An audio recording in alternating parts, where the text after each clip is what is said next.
Zat Alilər Prezident Əliyev, danışar liderlər verilişinə xoş gəlmisiniz. Sağ olun. Sizi verilişimizdə yenidən görmək böyük şərəfdir. 6 ildən sonra Çinə ilk dəfəki dövlət səfərinə gəlmisiniz. Son dəfə siz səfərinizin və ikitərəfli münasibətlərinizin əla səviyyədə olduğunu qeyd etdiniz. Beləliklə, indiki səfərinizi və ikitərəfli əlaqələri bir sözlə ifadə etsəydiniz, nə deyərdiniz? Elə indi də deyərdim ki, əlaqələr əladır. Bəli, haqlısınız. 6 ildən sonra yenidən səfər edirəm, lakin bununla belə mənim bu vaxta qədər bir sıra tədbirlərdə Sədr Si ilə görüşmək imkanım olub. Sonuncu dəfə biz iyul ayında strateji tərəfdaşlıq haqqında bəyannaməni qəbul etdiyimiz bir beynəlxalq tədbir çərçivəsində görüşdük. Bir sözlə, həmin görüş əməkdaşlığımızın olduqca mühüm tarixinə çevrildi, çünki münasibətlərimiz daha yüksək səviyyəyə qalxdı. Sonuncu görüşümüzdən bir ildən az vaxt keçməsinə baxmayaraq, bugün biz Sədr Si ilə hər tərəfli strateji tərəfdaşlıq əlaqələrinin qurulması haqqında birgə bəyanatı imzaladıq. Beləliklə, münasibətlərimizi daha yüksək səviyyəyə qaldırdıq. Bununla yanaşı, bir çox sahəni əhatə edən 20-dən artıq sənəd imzalandı. Bir sözlə, mən deyərdim ki, münasibətlər əladır. Səfər də həmçinin. Nəticələrdən çox razıyam. İlk olaraq Sədr Si tərəfindən Çinə dövlət səfərinə dəvət edilməkdən çox şərəfləndim. Buradakı mühit, qonaqpərvərlik, dostluq, eləcə də müzakirələrimizin mahiyyəti həqiqətən çox həvəsləndiricidir. Biz münasibətlərimizi daha yüksək səviyyəyə qaldırdıq. Əla, yeri gəlmişkən bu münasibətlə sizi təbrik edirəm. Sağ olun. Bununla belə, bu dəfə fərqli nəyisə hiss etdiniz? Şəxsən sizə nəyisə təəssürat bağışladı mı? Bugün Çin rəhbəri ilə görüşlərim zamanı qeyd etdim ki, hər dəfə Çinə gələndə inkişaf görürəm. Bir çox yeni infrastruktur layihələrini, binaları və gözəl şəhəri görürəm. Dostlarımı sosial və iqtisadi inkişafda qeyri-adi nailiyyətlərlə, o cümlədən Çinin beynəlxalq aləmdəki fəaliyyəti ilə təbrik etdim. Hər zaman buraya gəlmək olduqca xoşdur. Burada dəfələrlə olmuşam. Çinə ilk səfərim hələ 2005-ci ildə olub. Bir sözlə, ötən 20 il ərzində ölkənin sürətli inkişafının və inanılmaz dəyişikliklərin şahidi olmuşam.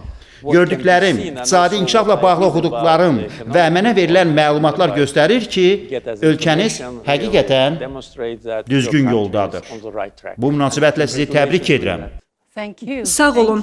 Bu yaxınlarda beynəlxalq forumda iştirakınız zamanı siz bildirdiniz ki, bizim üçün xüsusi əhəmiyyət kəsb edən Çin kimi böyük ölkə ilə əməkdaşlığın strateji tərəfdaşlıq formatı Çin ilə Azərbaycan arasında ikitərəfli münasibətlərdə çox mühüm mərhələdir.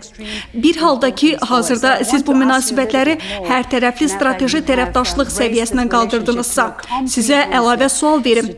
Həmin addım konkret olaraq ikitərəfli əlaqələr üçün nə məna kəsb edir və Azərbaycan xalqı üçün hansı mahiyyətə malikdir? Əvvəlcə, əgər siz hər tərəfli strateji tərəfdaşlıq əlaqələrinin qurulması haqqında birgə bəyanatın mətninə nəzər yetirsəniz, ikitərəfli əlaqələrin geniş gündəliyini görəcəksiniz.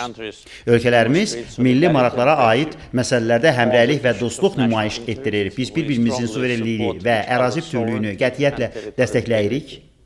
Biz vahid Çin siyasətini qətiyyətlə dəstəkləyirik. Tayvanda qeyri-qanuni seçkiləri ictimaiyyət qarşısında açıq şəkildə pisləyən ilk ölkələr sırasında olmuşuq.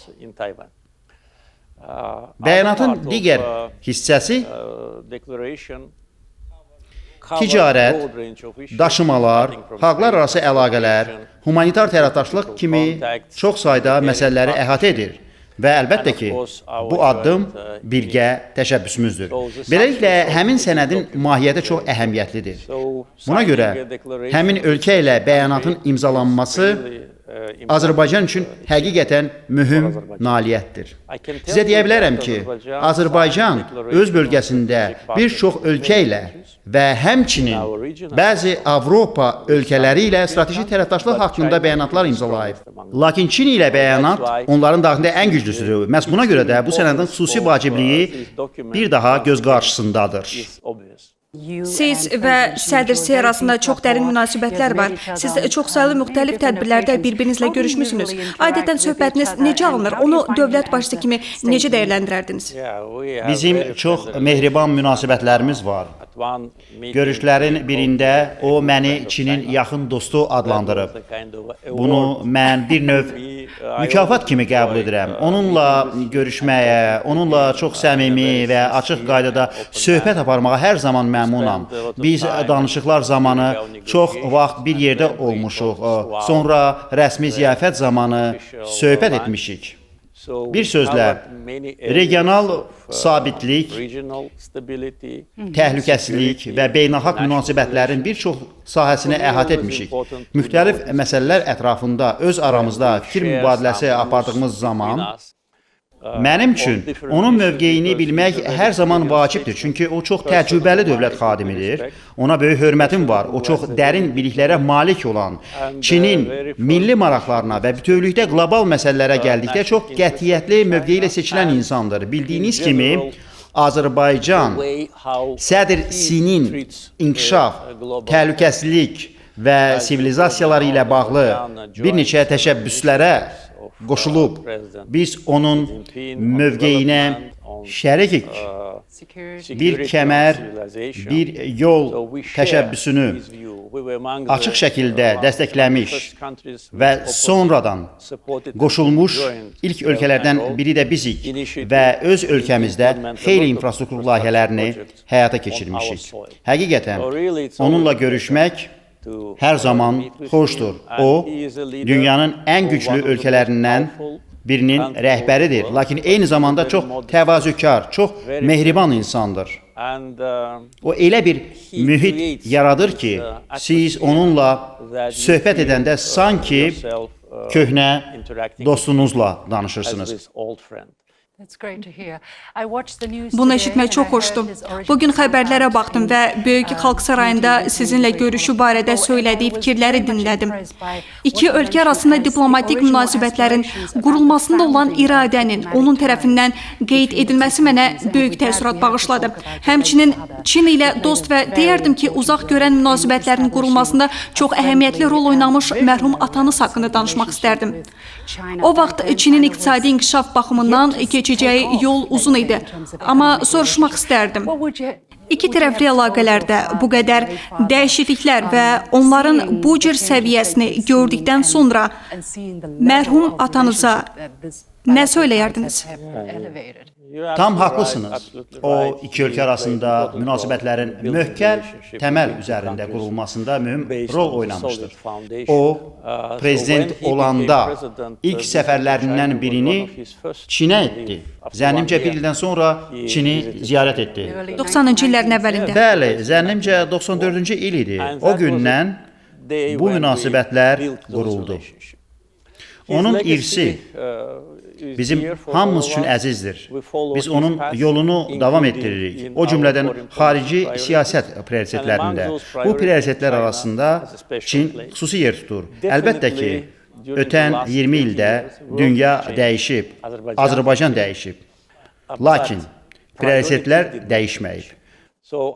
Odur, düşünürəm ki, əgər atam cənnətdən baxaraq bizim harada olduğumuzu görə bilsəydi, o Azərbaycana və Çin-Azərbaycan münasibətlərinə görə qürur duymuş olardı. Siz atanızın başladığı islahatlardan danışdınız. Siz də geniş islahatlar həyata keçirməyə başlamışsınız. Resursların ixracı ilə məşğul olan ölkənin müasir və yaşıl sənayələrin qurulmasına keçidi barədə məlumat verə bilərsinizmi? Bu istiqamətdə bizə nə söyləyə bilərsiniz? Çin bu prosesdə hansı rol oynayıb? Çinin nümunəsi, müasirləşməsi və apardığı islahatlar bir çox ölkələri ilhamlandırır. Bu, ölkələrin həmin təcrübədən necə istifadə etməsindən, müxtəlif ölkə liderlərinin, digər ölkələrin müsbət təcrübələrindən necə öyrənməsindən asılıdır. Sizə deyə bilərəm ki, Çinin keçdiyi tərəqqi yolu bizim üçün ilham mənbəyi olmuşdur. Mənə gəldikdə, səlahiyyətlərimə başlayanda, mənim əsas məqsədim ölkədə siyasi və sosial sabitliyi qorumaq idi. O vaxt ölkə çox yoxsul idi. Əlbəttə ki, bizə müdaxilələr olunurdu. Yürütdüyümüz siyasətə təsir göstərmək cəhdləri edilirdi. Müxtəlif qərb dairələri tərəfindən daxili işlərimizə müdaxilələr olunurdu. Belə bir vəziyyətdə siyasi sabitliyi və təhlükəsizliyi qorumaq bir nömrəli vəzifə idi. Çünki mən aydın dərk edirdim ki, bunsuz biz inkişaf edə bilmərik. Belə də oldu. Sonra biz güclü iqtisadiyyat qurmağa başladıq. Bugün Azərbaycanın xarici borcu ÜDM-in 7%-dən azdır. Bizim mübadilə olunan valyuta ehtiyatlarımız xarici borcumuzdan 14 dəfə çoxdur. İşsizlik, yoxsulluq səviyyəsini 5%-ə endirdik, iqtisadiyyatımızı şaxələndirdik. Siz qeyd etdiyiniz kimi, yaşıl gündəlik bizim üçün əsas prioritetlərdəndir. Eləliklə Çin burada çox mühüm rol oynayır. Çünki Azərbaycanda quraşdırılmış günəş panelləri Çində istehsal olunub. Mən bu barədə eşitmişəm, siz bu barədə danışırdınız. Mən çox şadam ki, yaşıl enerji potensialı olan yeni bir sahədir. Mən bu haqda sizdən biraz daha təfərrüatlı məlumat eşitmək istərdim. Məsələn, yaşıl enerji əməkdaşlığı baxımından iki ölkənin daha böyük potensialdan necə bəhrələnə biləcəyini düşünürsünüz? Bu, Azərbaycan xalqına yaxşılığa doğru hansı nəzərə çarpan dəyişiklikləri gətirəcək? Bu vaxtadək Çin şirkətləri investorlarla, Azərbaycanın yaşıl enerjisinə sərmayə yatıran şirkətlərlə pudratçı qismində çalışırdılar. Hələ ki, bizim imzaladığımız və icra fazasında olan müqavilələr bizə 2030-cu ilə qədər 6500 meqavat bərpa olunan enerji verəcək. Sadəcə müqayisə üçün deyim ki, Azərbaycanın ümumi quraşdırılmış gücü 8000 meqavat təşkil edir. Beləliklə, 5 ildən sonra biz demək olar ki, elektrik enerjisinin bugünkü tutumunu 2 dəfə artırılmış olacaq. 6000 meqavat günəş və külək elektrik enerjisindən əldə olunacaq, 500 meqavat hidroelektrik stansiyalarından gələcək. Bu bizim üçün həlledici olacaq. Çünki biz elektrik enerjisini istehsal etmək üçün əsasən təbii qazdan istifadə etməyi dayandıracağıq. Biz elektrik enerjisini bərpa olunan enerji resurslarından əldə edəcəyik və təbii qazı beynəlxalq bazarlara ixrac edəcəyik və əlbəttə ki, çoxlu mənfəət əldə edəcəyik. Eyni zamanda biz daxili ehtiyaclarımız üçün enerjiyə qənaət edəcəyik. Biz artıq küçələrdə hərəkət edən, elektriklə işləyən 160 avtobus almışıq. Onlar artıq Azərbaycan küçələrindədir. Bu hamını sevindirir. Biz əlavə 200 avtobusun alınması üçün podrat müqaviləsi bağlamışıq. Ən vacibi isə odur ki, ümidvaram ki, biz bu il Azərbaycanda ildə 500 avtobus istehsal etmək gücündə olan BYD-nin elektrik avtobuslarının birgə istehsalına başlayacağıq. Odur ki, bizim planımız Bakının ictimai nəqliyyat sistemini, sonra isə Azərbaycanın bütün digər şəhərlərini tamamilə yaşıl nəqliyyata çevirməkdir. Beləliklə, bizim bərpa olunan enerji resursları ilə bağlı iki tərəfli əlaqələr istiqamətində işləmək üçün həqiqətən də nadir fürsət var. Çünki bu məsələ bizim strategiyamıza və sizin gündəliyinizə uyğundur. Bugün hər tərəfli strateji tərəfdaşlıq haqqında sənədin imzalanması belə təşəbbüsə əlavə siyasi təkan verəcəkdir. Bilirsiniz, cənab prezident, biz danışırıq və mən sanki susamışam. Yanımızda çay var. Bilirəm nəyi nəzərdə tutursunuz. Bilirəm. Bayaqdan ona baxıram. Sizin şərəfinizə. Sizin şərəfinizə. Həqiqətən də ləzzizdir. İlk dəfədir ki, Azərbaycan çayının dadına baxıram. Doğrudan? Bəli, stəkan çox gözəldir. Bunun nə olduğunu bilmək istəyirəm. Bəli, bu milli stəkandır. Bilirsiniz, onun forması zənnimcə armuda bənzəyir. Beləliklə, stəkanın forması əslində çayın isti qalması üçün nəzərdə tutulub. Çünki adətən biz çayı çox qaynar içirik. Anladım. Beləliklə, çay soymur, stəkanın bu forması aşağı hissəni qaynar saxlayır. Anladım. Əlbəttə ki, bu forma dada əlavə rəng qatır. Lakin mən Çində çayın o qədər də qaynar verilmədiyini görmüşəm. Bu elədir? Bizdə də çay çox qaynar verilir. Ola bilsin ki, siz qonaq olduğunuz üçün onlar sizə zərər dəyməsin deyə çay qaynar vermirlər. Çünki çox nəzakətli və ehtiyatlı davranırlar. Lakin çay nöqteyi nəzərindən bizim çoxlu oxşarlıqlarımız var. Məsələn, hamımız çay içməyi sevirik, lakin fərqli bir təamlarla. Bu da bizi bir çox məsələlərə gətirib çıxarır. Bilirsiniz, qədim İpək yolu, məsələn, mən o haqqında danışa bilərəm. Ya da biz xalqlar arası mübadilələr, turizm haqqında danışa bilərik. Bilirəm ki, ölkəniz artıq bir ildir ki, bir tərəfli olaraq Çinli turistləri viza almaq tələbindən azad edib. İndi isə bu səfərdə bizimlə ən son xəbərləri paylaşmaq istərdinizmi? Bəli, bugün hər bir pasport sahibi, hər bir sıravi vətəndaş üçün tamamilə vizasız rejimin tətbiq olunması ilə bağlı sənədin imzalanması möhtəşəm bir xəbərdir. Bu qarşılıqlı addımı atdıqları üçün Çinli dostlarımıza minnətdarıq. Siz də düzgün qeyd etdiyiniz kimi, keçən il biz bir tərəfli qaydada Çin vətəndaşlarını viza almaq tələbindən azad etdik. Bu ilk dəfədir ki, baş verir. Azərbaycan ilk dəfədir ki, xarici ölkəyə qarşı belə bir təşəbbüslə çıxış İlk edir. dəfədir ki, bir tərəfli qaydada. Deməli, Çinə həqiqətən də xüsusi münasibət göstərilmişdir. Bəli, bu doğrudur.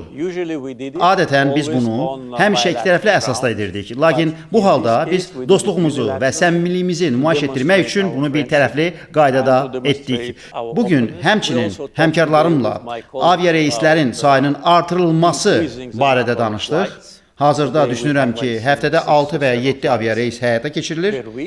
Ötən il viza rejimi ləğv ediləndən sonra Çindən bundan demək olar ki, 2 dəfə çox turist qəbul etdiyimizi nəzərə alsaq, ümidvaram ki, bu rəqəm artacaq. Bugün mən öyrəndim ki, 150 milyon Çinli xaricə səfər edir. Görüşlərimdən birində söylədim ki, onların cəmi 1% Azərbaycana gəlsə, bizim üçün yetərli olacaq. Çünki əlbəttə biz turizm sektorumuzu inkişaf etdirmək istəyirik. Bizim coğrafi üstünlüklərimiz var. Xəzər dənizi, Xizək kurortları, meşələr və çaylar və hətta yarım səhra ərazimiz var. Ona görə də hər kəs zövq almaq üçün bir məkan tapa bilər. Bundan əlavə çox yaxşı mətbəximiz, qonaqpərvər insanlarımız var. Sadəcə olaraq biz özümüzü təqdim etməyə, ölkənin təqdimatını etməyə və sözsüz ki, dost ölkələrlə viza rejimini aradan qaldırmağa ehtiyacımız var. Bugün həqiqətən də tarixi gündür və Azərbaycan vətəndaşları üçün çox yaxşı xəbərdir. Çünki onlar sadəcə olaraq bilet alıb Çinə gələ bilərlər. Bəs əksinə necə? Azərbaycanlılar və ya Azərbaycan vasitəsilə səyahət edən digər insanlar üçün Çinə gəlib hər şeyi öz gözləri ilə görmək, təhsil almaq, işləmək nə dərəcədə vacibdir?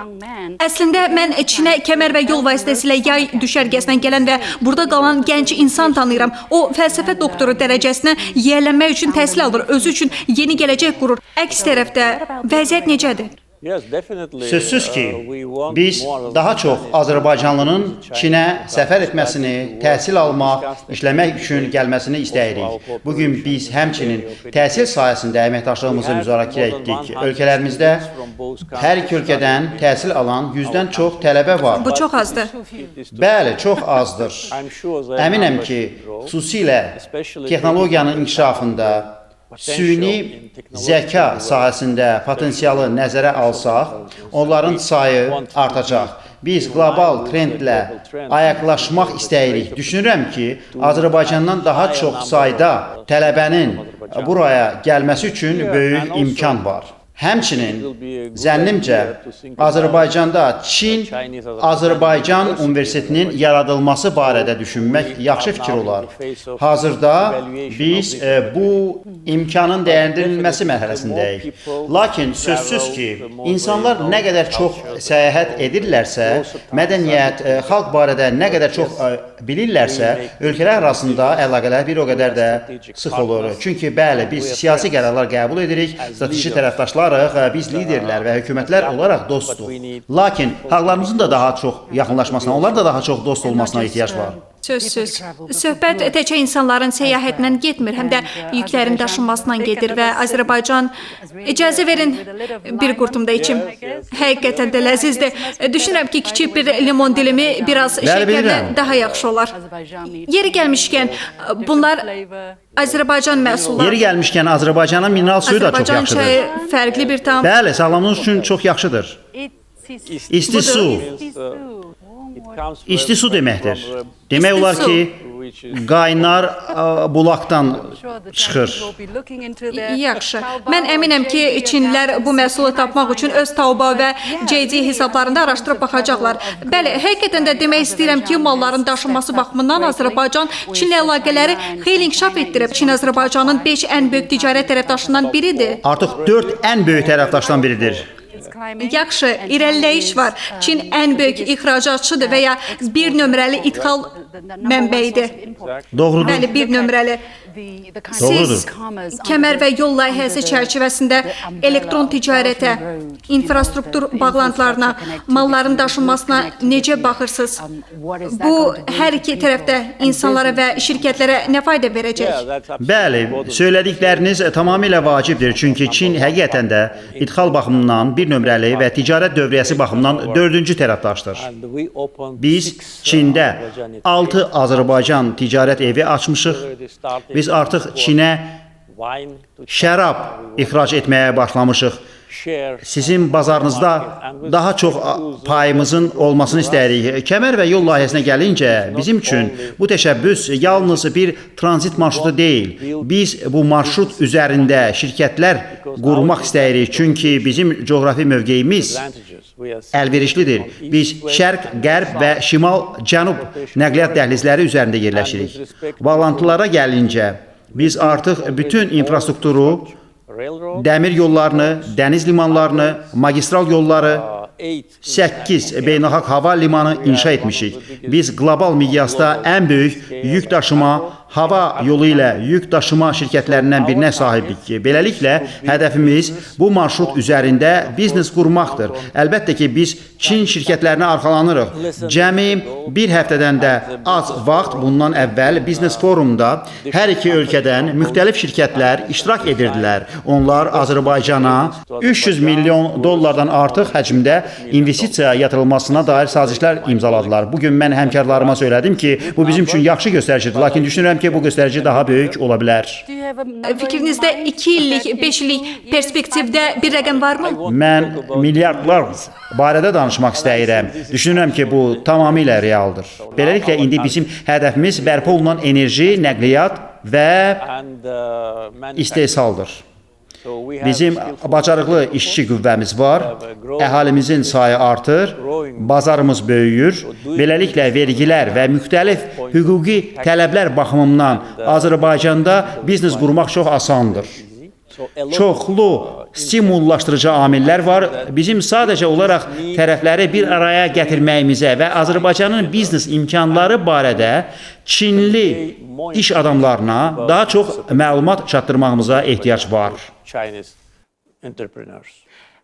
Qeyd etdiyiniz kimi, Azərbaycan bir kəmər, bir yol təşəbbüsünü açıq şəkildə dəstəkləyən ilk ölkələrdən biridir. Bu təşəbbüs ikinci 10 illiyə qədəm qoydu və hələ görüləcək çox işi var. Sizin gələcəyə dair baxışınız necədir? Biz artıq qonşularımızla birlikdə yüklərin keçidini xeyli asanlaşdırmaq və sürətləndirmək üçün birgə müəssisə yaratmışıq. Məsələn, bugün nəqliyyat infrastrukturu və həmçinin gömrüyümüzdə, idarə etmədə islahatlar, o cümlədən rəqəmsallaşma ilə əlaqədar Çindən Azərbaycan vasitəsilə Qara dənizə yüklərin daşınma müddəti cəmi 10 gündən 12 günə dəkdir. Ötən il Çinlə Azərbaycan arasında tranzit daşımalarda 86% artım olub. Bugün söylədiyim kimi, bu yalnız başlanğıcdır. Beləliklə, düşünürəm ki, Azərbaycan vasitəsilə nəqliyyat marşrutları həqiqətən də bugün mövcud olan digər marşrutlar arasında ən təhlükəsiz, ən qısa və ən cəlbedici marşrutlardan biri olacaq. Sizə uğurlar arzulayıram və inanıram ki, Çin şirkətləri Azərbaycanın təklif etdiyi üstünlükləri qiymətləndirəcək. Azərbaycan Avropa ilə Asiyanı birləşdirən çox strateji coğrafiyada yerləşir. Eləcə də Mərkəzi Asiya və Qərbi Çin üçün çox mühüm birləşmə nöqtəsidir. Siz Azərbaycanın bu regiondakı üstünlüklərini və oynamaq istədiyi rolu necə görürsünüz? Ölkənizin nöqteyi nəzərindən regionda sülhü və inkişafı təbliğ etmək üçün hansı işləri görmək istəyirsiniz? Siz tamamilə doğru qeyd etdiniz ki, biz Asiya və Avropa, habelə Şimal və Cənub arasında yerləşirik və hər iki nəqliyyat dəhlizi Azərbaycan ərazisindən keçir. Ancaq həqiqətən tranzit ölkəyə çevrilmək üçün qonşu ölkələr və onların qonşuları ilə yaxşı münasibətlərə malik olmaq lazımdır. Məqsədimiz məhz budur və zənnimcə biz buna nail olmuşuq. Siz qonşu ölkələr və onların qonşuları haqqında bəhs edirsiniz. Bu çox vacib amildir və mühüm bir platforma olan Şanxay Əməkdaşlıq Təşkilatına daha bir ölkə üzv olur. Azərbaycan da təşkilatın dialoq üzrə tərəfdaşıdır. Cari ildə Çin təşkilatda sədrliyi öz üzərinə götürür. Region və daha geniş coğrafiya üçün belə bir təşkilatın rolunu nədə görürsünüz? Şanxay Əməkdaşlıq Təşkilatının şüarı olan və qarşılıqlı etimad, qarşılıqlı mənfəət, bərabərlik, məsləhətləşmə və sivilizasiyaların fərqliliyinə hörmət və vahid inkişafın təmin edilməsini tərənnüm edən Şanxay ruhunun əhəmiyyətini necə qiymətləndirirsiniz? Bütün sadaladıqlarınız bizim siyasətimizin və gündəliyimizin tərkib hissəsidir. Azərbaycan çox tərəfliliyin güclü tərəfdarıdır. Əlbəttə, biz Şanxay Əməkdaşlıq Təşkilatına daha yaxın olmaq istəyirik. Sədr Xi Jinping məni zirvə toplantısına dəvət edib və bir neçə aydan sonra mən yenidən Çinə səfər edəcəyəm. Bizə məlumat verdiyinizə görə sağ olun. Bəli. Hesab edirəm ki, bizim təşkilatla yaxınlığımız həm təşkilat, həm də Azərbaycan üçün faydalı olar. Çünki biz Xəzərin qərb sahilində yerləşirik. Eyni zamanda Azərbaycan güclü siyasi münasibətlərə və nəqliyyat layihələrinə malik Cənubi Qafqaz ölkəsidir. Çinlə strateji tərəfdaş olmağımız Şanxay Əməkdaşlıq Təşkilatının çətiri altında əməkdaşlığımız baxımından bizə bir çox imkanlar açır. Ölkəniz həmçinin bugün dünya üçün vacib olan qlobal cənubun üzvüdür. Çin və Azərbaycan kimi ölkələrin səylərini birləşdirərək çox tərəfli müstəvidə əməkdaşlıq etmək potensialını necə qiymətləndirirsiniz? Çünki biz bir tərəfli addımların və bir tərəfli tendensiyaların şahidi oluruq. Potensial nədən ibarətdir və birlikdə biz hansı rolu oynaya bilərik? Zənnimcə biz proaktiv olmağa, yəni öncədən tədbir görməyə davam etməliyik. Azərbaycan qlobal cənubun fəal üzvüdür. Biz bunu yalnız qoşulmama hərəkatındakı sədrliyimiz deyil, həmçinin COP29-dakı sədrliyimiz zamanı nümayiş etdirdik. Azərbaycan COP29 konfransına ev sahibliyi etdi. Orada şəxsən mən qlobal cənubun maraqlarını müdafiə etdim və iqlim dəyişikliyi ilə əlaqədar qlobal cənuba aid bəzi dövlətlərin mövcudluğuna olan təhlükələrlə bağlı narahatlığı ifadə etdim.